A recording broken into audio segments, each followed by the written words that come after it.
Hey everyone, Mike Hagon at the Hagon Jones Homestead. Out in the shop today, built myself a planter box.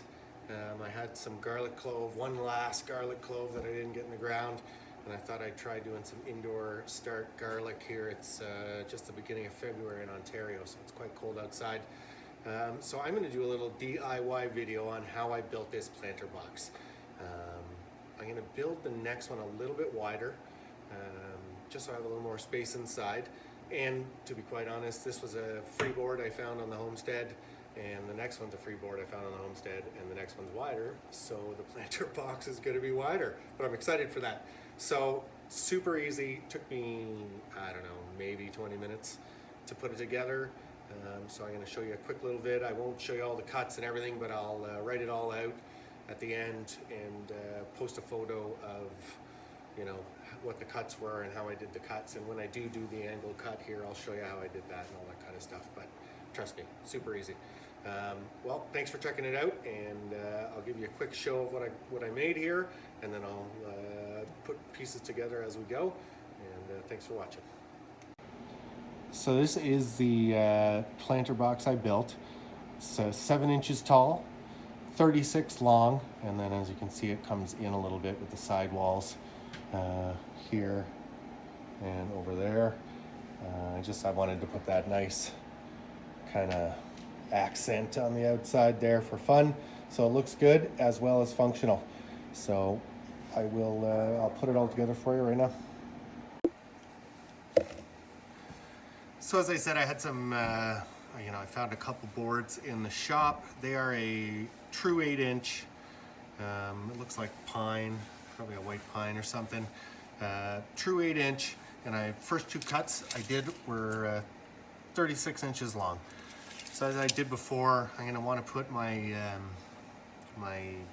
accent here, angle cut, to try to make them look a little cooler.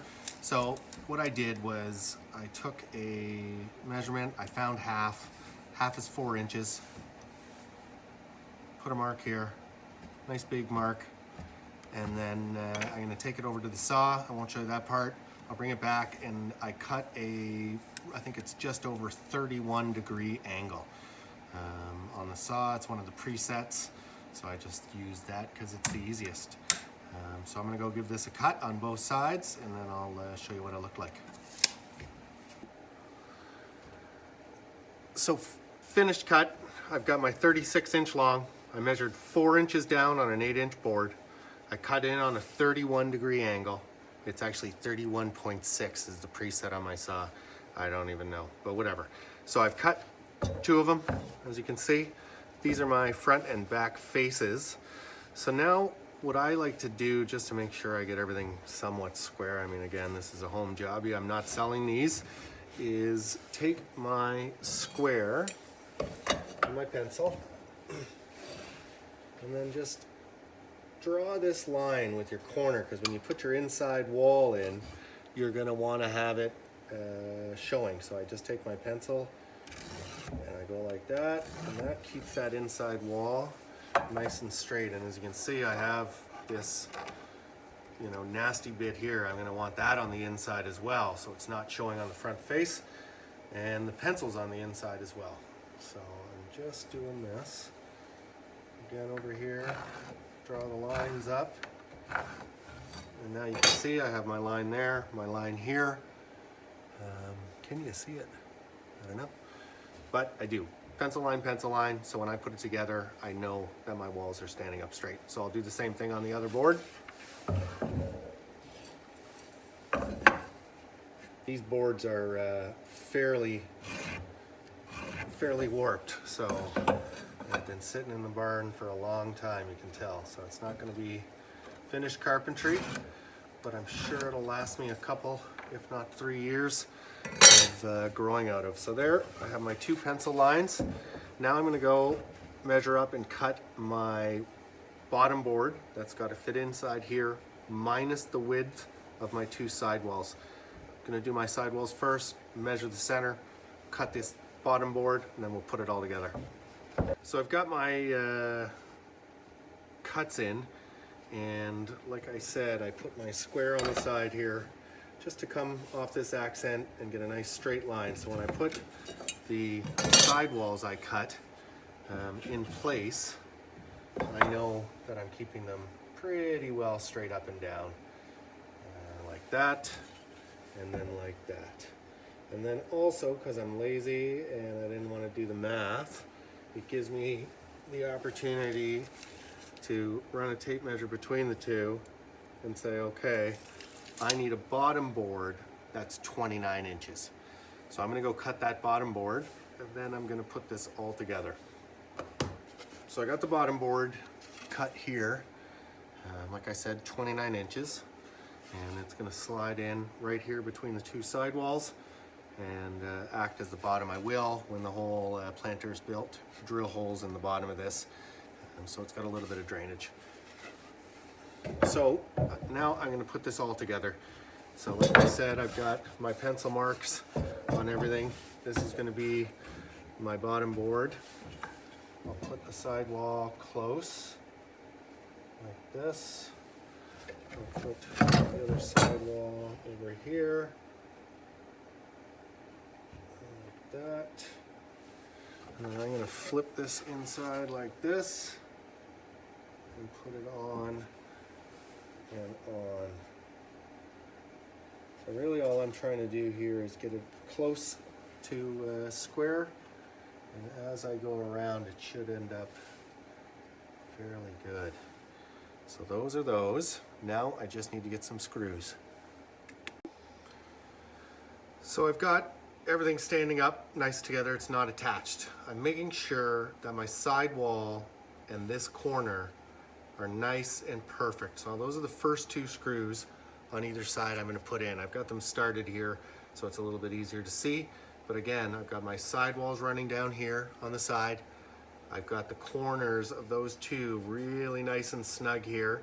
And then on the inside, I have those pencil lines running up and running up.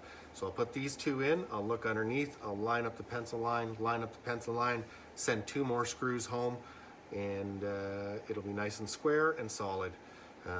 Once again, another score. I found these on the Homestead when I bought the place. I found tons of stuff, boxes of screws, so I've been just kind of working through them. You know, they're not optimal, they're not perfect, but hey, they're free and they're working. So I'm just, like I said, I'll double check, make sure I didn't move anything too much because it is kind of wobbly. I'll send this screw home.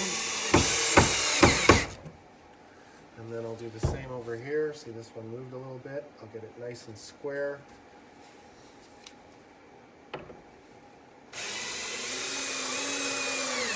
Send that screw home. So now I have to do the tops. So like I said, I'm gonna look underneath, kind of see where my pencil line is, move the board to the pencil line.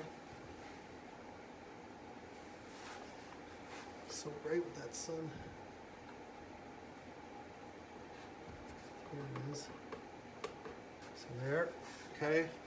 Take a look over the side. Perfect. A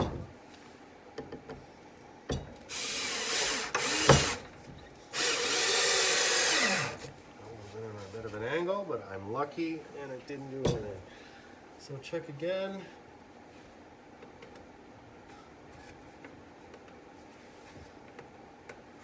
Okay, find the line.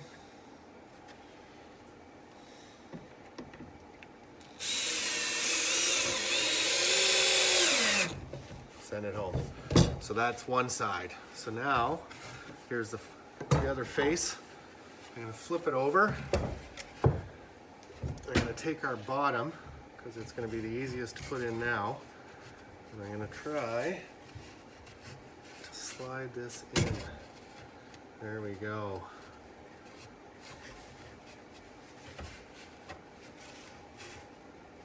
So I want it flush with the bottom before I put the top on. So again, I've got the top. I don't know if if you can see the pencil line, there you can. So I ran the square, so I knew I had a straight line. So when I flip this board upside down, I can make sure the walls line up.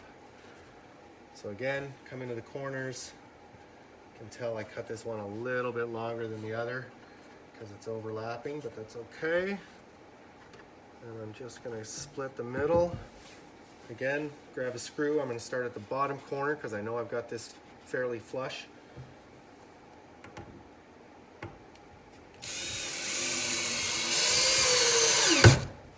Okay, same goes for this end. Get it all snug and nice, beautiful. Put your screw in.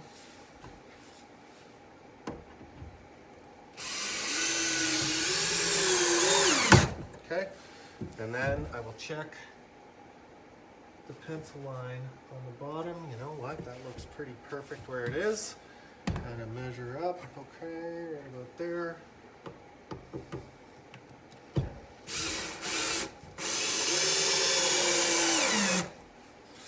And then same goes for here. Check the pencil line. Hold it in, okay. And then I'm going to see where the bottom is here.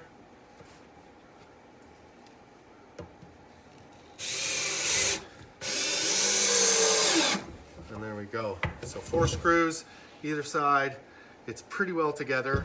I just need to secure the bottom. So I'm going to make sure the bottom's nice and flush. Everything looks good. I'm going to send 3 screws home on either side. So I know this board is about 1 inch thick, so I know if I go about a 1/2 inch in, I won't have any issues. I'm just popping through. So 1, same thing, about a 1/2 inch in. 2, same thing, about a 1/2 inch in. 3. So that's the one side. Flip it over because I got to attach the bottom on both sides. Okay. That's good enough. Can you see it? Yeah, there we go. Okay. About a 1/2 inch in again. Oh, that one has something in the end. Let's get rid of that.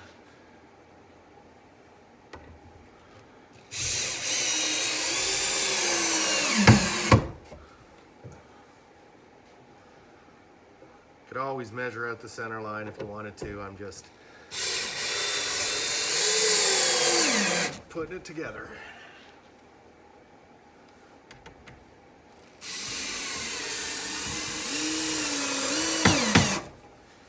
So there we go. Now, you know, this is your front face. We have built ourselves a planter box. It's, you know, like I said, it's probably 8 inches wide, and the inside, I think it ends up being 29. Yeah, that's right, because it's the same as the bottom. So 29 by 8. A nice little planter. So just what I'm going to finish off with is I'm going to do holes in the bottom to give the planter a little extra drainage. So we'll flip her over. Okay.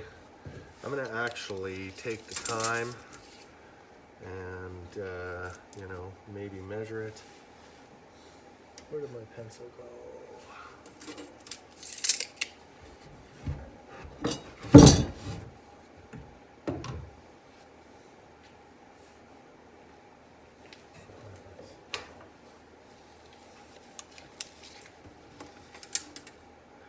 So it's 29. Half of that is 14.5. So that's our center line. Let's go 7 1/4. Kind of half of that. So we'll go, we got 14.5. 1, 2, 3, 4, 5, 6, 7 1/4 in. Oop, 7.5. Okay. I think that's that. Should I put another row? No, and then I'll do a run down the outside. So that gives me some drainage. I'm gonna do this. This. And like I said, I'll come in about 1 inch off the outside. Do another run. Give it some extra drainage. So I don't even know which one this is. This is a 332. And I'm probably gonna just go 1, 2. Oh, that's very uneven. Oh, I knew that was gonna happen. I hit a screw. So let's go right down the center.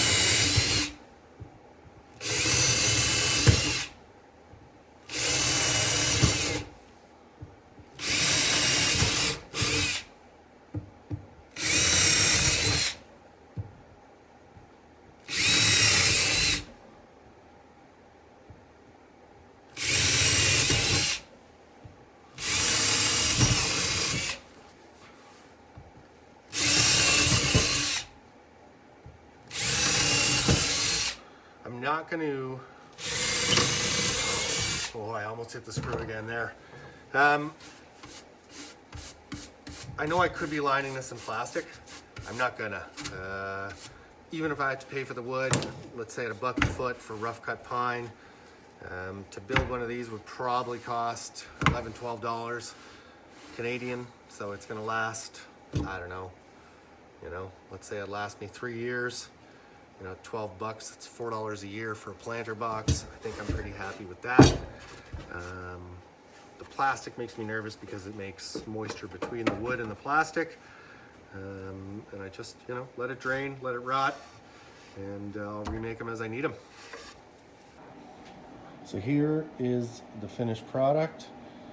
And again, I built it to mirror this one over here that I have my garlic planted in. I'm gonna take that up to the house, put it in front of a south facing window, and then this spring I'll hang these up on the back of a shed that has a nice south facing wall. Well, there it is. We've finished up our DIY planter box. I'm not going to put plastic, like I said, all that kind of stuff. It's pretty easy to build. I think that, even with the recording and everything, I can take a look at it. It took all 15, 20 minutes. So that's fantastic. I'm probably going to build another 3 or 4 of these just to put them around on south-facing walls that I have, or just kind of out in the garden. I could probably put some more garlic in them, do herbs, that kind of stuff. It's going to be fantastic. So this is the Hagon Jones Homestead version 1 of the DIY planter box. I'm sure I'm going to build a ton of different kinds. I'll post some fun videos if I do, and I'll try to do a follow-up video on these guys when they're actually in use with herbs growing. Well, thanks for checking out the video. Please don't forget to like the video, subscribe to the channel. I really appreciate the support. It's important to me.